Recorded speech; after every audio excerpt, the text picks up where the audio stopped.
All right, good morning. It's another day in the shop. It's just me again, but hey, I've got stuff to do. And while Kevbo's here, I'm gonna change oil in his truck. So that's what we're doing today. So first, I'm stealing Cole's truck to run these down to the shop.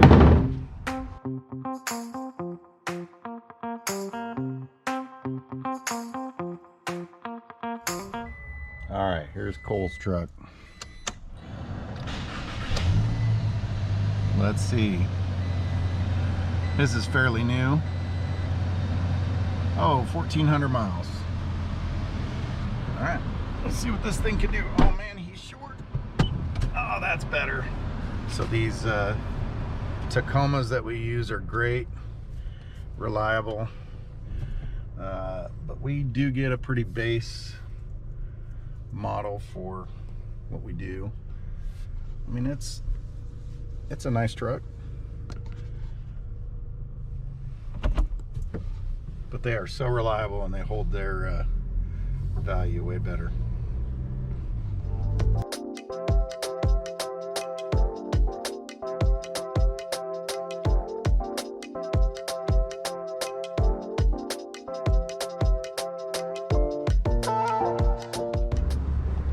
Okay, we got the tires dropped off. Now we're gonna come and get Kevin's truck. So if you don't know, Kevin drives a 2021 Tundra. And we spared no expense for Kevin. Pretty nice truck. Look at that. Awesome fancy stitching and leather seats. He's probably got some sort of music on in here. Let's see, 31,000 miles. Maintenance required, yep, that's what we're handling.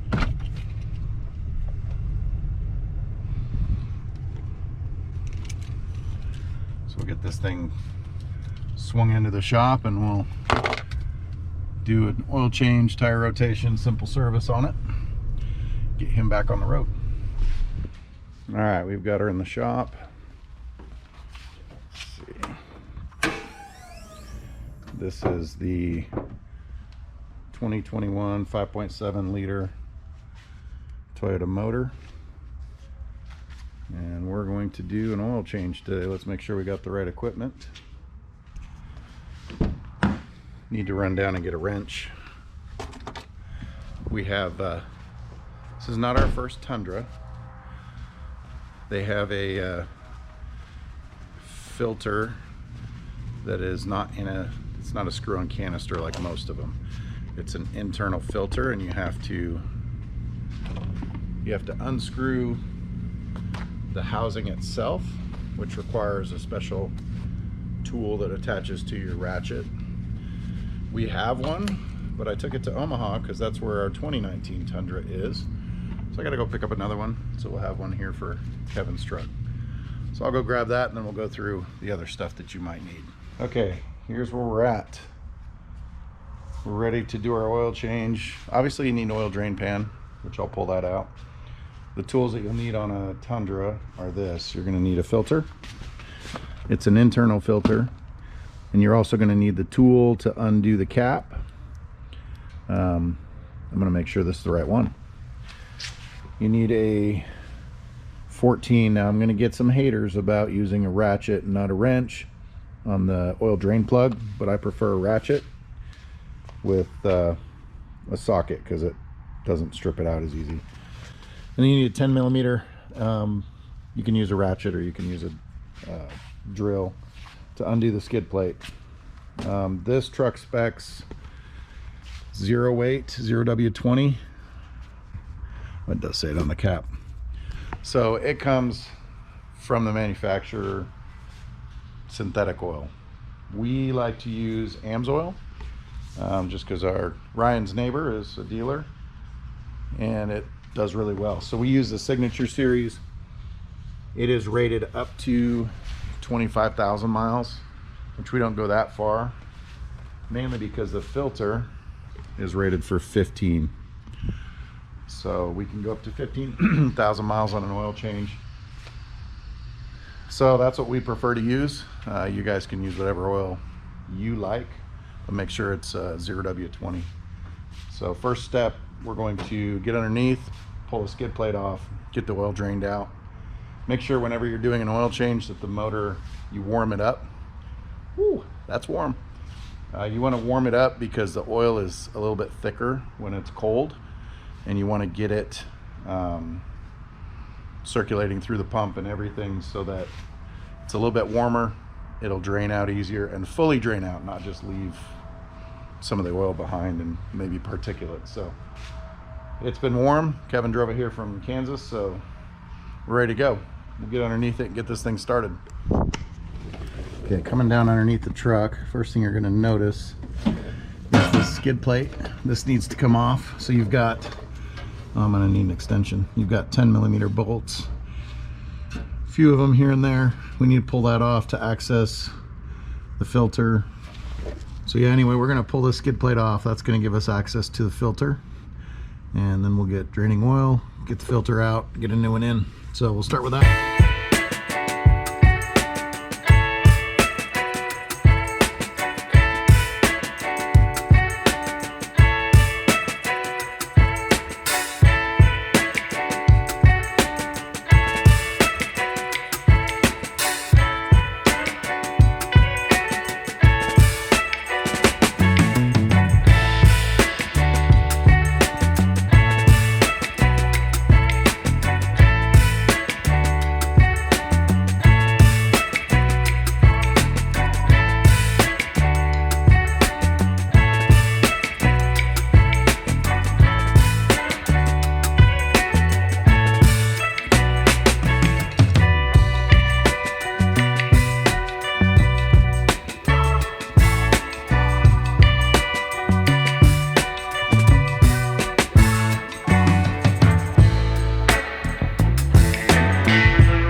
Oh my gosh. Oh my gosh. What the frick, dude? Why would you put that on so dang tight?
You can basically screw it in and it'll drain out all that oil that went all over my hands. Here's the filter. This O-ring right here, which we're going to take off and replace with that one, and then I believe this one, whoops, that one goes on the cap.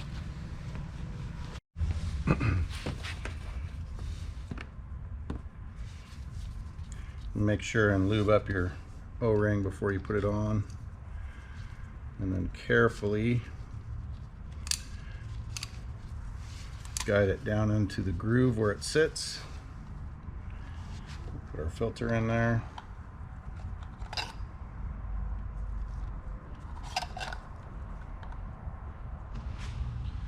All right, this oil filter was on so tight from Toyota when they did the service. And Toyota did the service because they were doing free 3 years or whatever. Otherwise we would have been doing it. They put it on so tight that when I put my wrench on and had to get the breaker bar on it, I can't get the filter wrench off of the housing no matter what I try. So I'm sharing this with you out of frustration. There's no need to torque that thing down that much. Anyway, what I did to resolve the issue, picked up a new filter housing. I took and put the Wix or the AMSOIL filter in there. So I'm ready to put this on. It's already got the cap on the bottom and a seal. So it's got a new O-ring.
Bit. That's why I dragged him out here. It looks like you're sweating, man. The skid plate sucks, by the way, because all right, the way it works is it's got these hooks that hook up into the bracket underneath the radiator, so that you go up and you pull over and it's supposed to stay on the front.